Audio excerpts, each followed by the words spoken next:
상관관계는 인과관계가 아니다. 정말 많이 듣는 말이죠. 그런데 데이터만 보고 도대체 무엇이 원인이고 결과인지 어떻게 알 수 있을까요? 네, 맞아요. 이게 참 어려운 문제인데요. 오늘 저희가 좀 깊게 파볼 자료들이 바로 이 질문의 답을 찾는 데 도움을 줄 수 있는 아주 강력한 도구입니다. 바로 인과 다이어그램, DAG라고도 하죠. 이것에 관한 겁니다. 아, 인과 다이어그램, 주디아 펄이라는 분 연구에서 나왔다고 들었는데요. 맞습니다. 그 변수들 사이에 복잡하게 얽힌 인과관계를요, 눈으로 보기 쉽게 딱 표현해주고 또 우리가 놓치기 쉬운 숨겨진 편향 같은 걸 찾아내는데 아주 유용하거든요. 저희가 준비한 자료들이 이 다이어그램의 기본 원리부터 시작해서 실제 적용 사례, 분석 방법까지 그 핵심 내용들을 잘 담고 있습니다. 좋습니다. 그럼 오늘 이 논의를 통해 여러분께서 데이터를 보실 때 그냥 표면적인 연결만 보시는 게 아니라 그 너머의 진짜 인과 구조를 파악하고 또 잘못된 해석의 함정을 피하는데 이 도구를 어떻게 쓸 수 있을지 그걸 명확하게 이해하시도록 돕는 게 저희 목표입니다. 자, 그럼 이 흥미로운 세계로 한번 들어가 보시죠. 네, 인과 다이어그램 그 기본 요소는 아주 직관적이에요. 노드라고 하는 점이나 상자가 있는데 이건 흡연이나 폐암 같은 변수를 나타내고요. 엣지, 즉 화살표는 흡연, 포살표, 폐암 이런 식으로 직접적인 원인-결과 관계를 보여줍니다. 아, 화살표 방향이 중요하겠네요. 그렇죠. 그리고 정말 중요한 규칙이 하나 있는데 비순환성, acyclicity라는 겁니다. 그러니까 화살표를 쭉 따라갔을 때 다시 출발점으로 빙글 돌아오는 순환 구조는 없어야 한다는 의미예요. 아하, 복잡해 보이는 인과관계도 결국 몇 가지 기본 구조, 이걸 조합해서 이해할 수 있다고 하던데요? 네, 바로 그 점입니다. 크게 세 가지 핵심 구조가 있어요. 첫 번째는 쇠사슬 구조인데요. A 스타 B 스타 C 이런 형태죠. 예를 들면요? 예를 들어 흡연 A가 탈의 축적 B를 유발하고 이 탈의 축적 B 때문에 폐암 C가 생기는 경우 여기서 B는 A가 C에 미치는 영향을 이렇게 쭉 전달하는 매개 변수, 중간다리 역할이라고 생각하시면 됩니다. 이 매개 과정을 이해하는 게 또 중요하죠. 그렇군요. 그럼 두 번째, 포크 구조. 이건 A, B, C 형태인데 이걸 어떤 상황인가요? 상관관계는 있는데 사실 인과관계는 아닌 그런 경우를 설명할 때 쓰는 건가요? 정확합니다. 아주 좋은 예가 그거죠. 더운 날씨비 때문에 아이스크림 판매량 A도 늘고 또 상어 공격 건수 C도 증가하는 경우요. 아, 그 유명한 예시네요. 네, 여기서 B, 즉 더운 날씨는 A와 C 모두의 공통 원인이잖아요. 이런 걸 혼란 변수라고 부릅니다. 만약에 이 더운 날씨 B라는 혼란 변수를 생각 안 하고 그냥 데이터만 보면 아이스크림 판매량 A랑 상어 공격 C 사이에 무슨 관계가 있는 것처럼 보일 수 있단 말이죠. 그렇죠. 큰일 날 오해네요. 그래서 이런 혼란 변수를 찾아서 통제하는 게 편향을 제거하는 데 아주 핵심적입니다. 알겠습니다. 마지막 세 번째 구조가 충돌기 A, B, C 형태네요. 이건 앞에 두 개랑은 좀 달라 보이는데요. 화살표가 B로 모이네요. 네, 그렇죠. 이게 좀 재미있고 또 주의해야 할 구조인데요.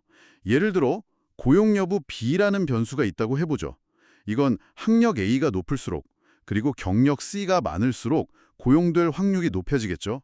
그래서 A와 C가 모두 B의 원인이 되는 구조예요. 네, 그럴 수 있겠네요. 보통 학력과 경력 자체는 서로 직접적인 관계가 없을 수도 있거든요. 독립적일 수 있는데 여기서 진짜 중요한 건 이 충돌 변수인 B, 고용 여부를 통제하면 그러니까 예를 들어 고용된 사람들만 딱 뽑아서 분석하면요. 네, 원래는 관계에 없던 학력 A와 경력 C 사이에 없던 연관성이 갑자기 생겨날 수 있다는 겁니다. 네. 잠깐만요. 그러니까 특정 변수, 이 충돌 변수를 분석에 포함시키는 게 오히려 없던 관계를 만들어서 편향을 유발한다고요? 그렇습니다. 와, 보통은 관련된 변수면 다 넣고 보는 게 좋다고 생각하기 쉬운데 이건 진짜 의외인데요? 네, 그래서 이걸 선택 편향의 주요 원인 중 하나로 봅니다. 따라서 충돌 변수는 함부로 통제하면 안 돼요. 이 세 가지 구조, 쇠사슬, 포크, 충돌기를 이해하는 게 DAG 분석의 정말 기초 중의 기초입니다. 아, 정말 중요한 구분이네요. 그럼 이런 구조들을 실제로 어떻게 활용하나요? 실제 활용 사례를 보면요. 예를 들어 의학 연구 같은 경우 흡연과 폐암 관계처럼 윤리적으로 무작위 실험을 하기 어려울 때가 많잖아요. 그렇죠. 그럴 때 DAG를 그려서 어떤 게 혼란 변수인지, 예를 들어 유전적 요인 같은 거요. 그런 걸 시각적으로 파악하고 통제 전략을 세우는 데 도움을 받을 수 있습니다. 또 제조업에서도요. 단순히 습도가 높으면 불량률이 높네.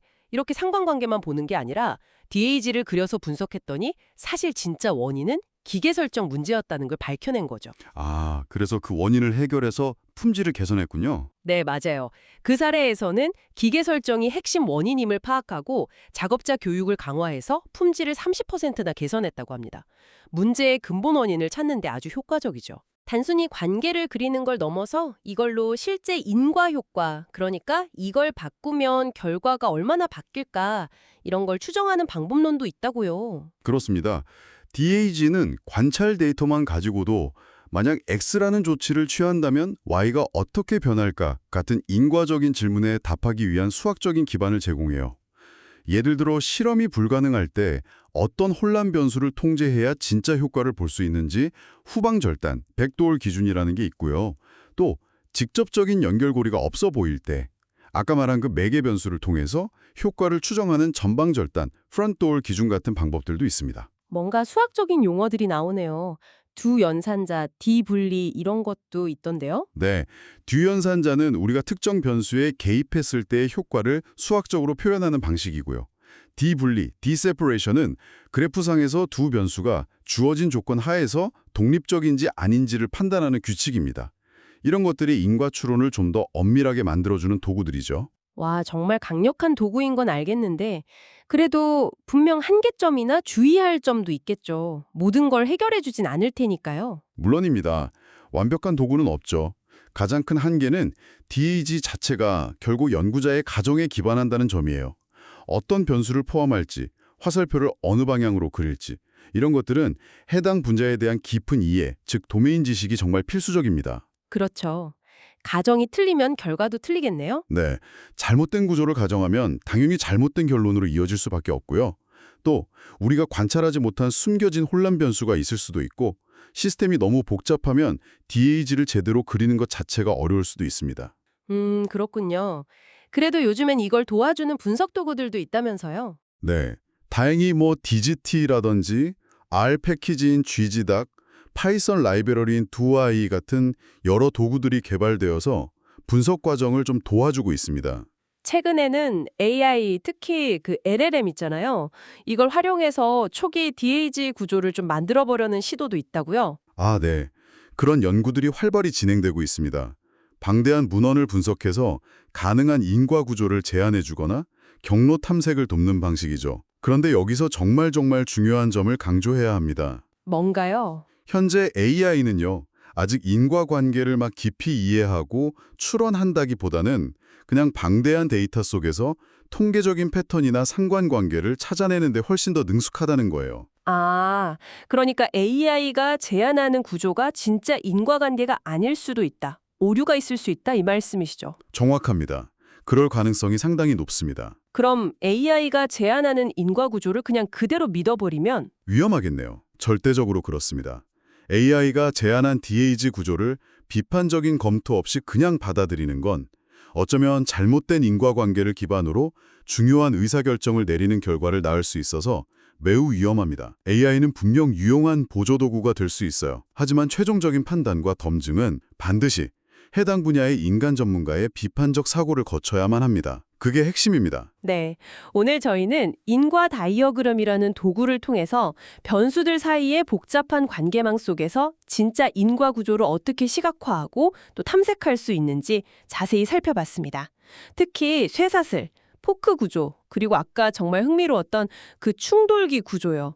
이게 예상치 못한 편향을 만들 수 있다는 걸 이해하는 게 왜 중요한지 확실히 알게 된 것 같습니다. 네, 맞습니다. DAG는 어떻게 보는 우리의 가정을 아주 투명하게 드러내주고 데이터 이면에 숨겨진 그 작동 방식을 탐구하게 만드는 강력한 사고의 틀이라고 할 수 있어요. 그리고 AI 기술과의 융합은 분명 새로운 가능성을 보여주지만 동시에 그 결과를 비판적으로 검토하고 검증하는 우리 인간의 역할이 앞으로 더욱 중요해질 거라는 점도 명심해야겠죠. 자, 그럼 마지막으로 여러분께 이 질문을 던져봅니다. 단순히 A가 B의 원인인가? 이걸 넘어서서요. 여러분이 접하는 데이터나 뉴스 혹은 연구 결과 속에 숨겨진 포크나 충돌기 같은 그 인과 구조 자체를 파악하는 것이 세상을 이해하는 방식을 어떻게 바꿀 수 있을까요? 어쩌면 너무나 당연해 보이는 연결고리 뒤에 숨어 있을지도 모르는 그 복잡한 구조를 한번 상상해 보시는 것. 그것이 데이터 리터러시의 다음 단계가 아닐까 싶습니다.